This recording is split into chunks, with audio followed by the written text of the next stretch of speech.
கிரியைகளும் விசுவாசமும். யாக்கோபு 2ஆம் அதிகாரம் 18ஆம் வசனம். ஒருவன் உனக்கு விசுவாசம் உண்டு, எனக்கு கிரியைகள் உண்டு. கிரியைகளில் இல்லாமல் உன் விசுவாசத்தை எனக்கு காண்பி.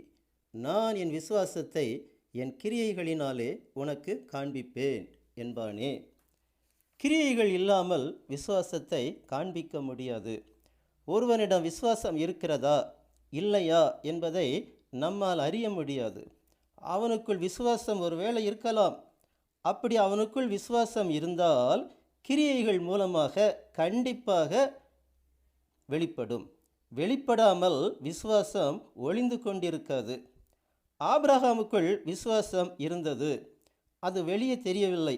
ஆனால் கர்த்தர் அவனிடம் அவனுடைய குமாரன் ஈசாக்கை பலி செலுத்தும்படி கட்டளையிட்ட போது எபிரெயர் 11ஆம் அதிகாரம் 17 முதல் 19ஆம் வசனங்கள் வரை சொல்லுகிறபடி, மேலும் விசுவாசத்தினாலே ஆபிரகாம் தான் சோதிக்கப்பட்ட போது ஈசாக்கை பலியாக ஒப்பு கொடுத்தான்.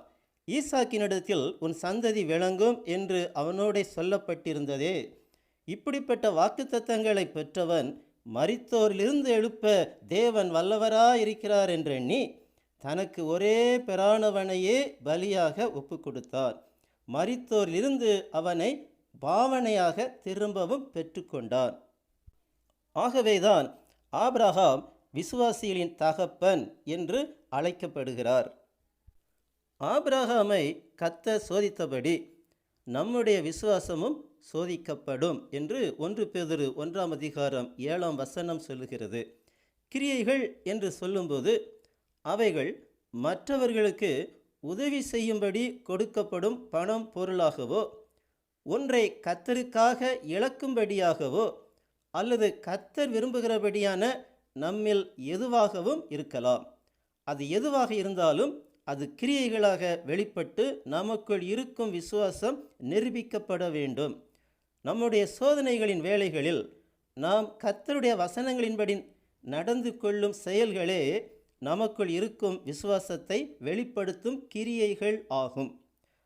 மற்றவர்களால் நமக்குள் இருக்கும் கர்த்தராகிய இயேசு கிறிஸ்துவின் மேலுள்ள விசுவாசத்தை காண முடியாது. ஆனால் நம்முடைய கிரியைகளை மட்டுமே அவர்களால் காண முடியும். அந்த கிரியைகளே அவர்கள் காணும் கிறிஸ்துவின் மேலுள்ள விசுவாசமாகும். கர்த்தராகிய இயேசு கிறிஸ்துவின் மேலுள்ள நம்முடைய விசுவாசத்தை கிரியைகள் மூலமாக மற்றவர்களுக்கு காண்பித்து கிறிஸ்துவின் நாமத்தை மகிமைப்படுத்துவோம். கர்த்தராகிய இயேசு கிறிஸ்துவின் நாமம் மகிமைப்படுவதாக. ஆமேன்.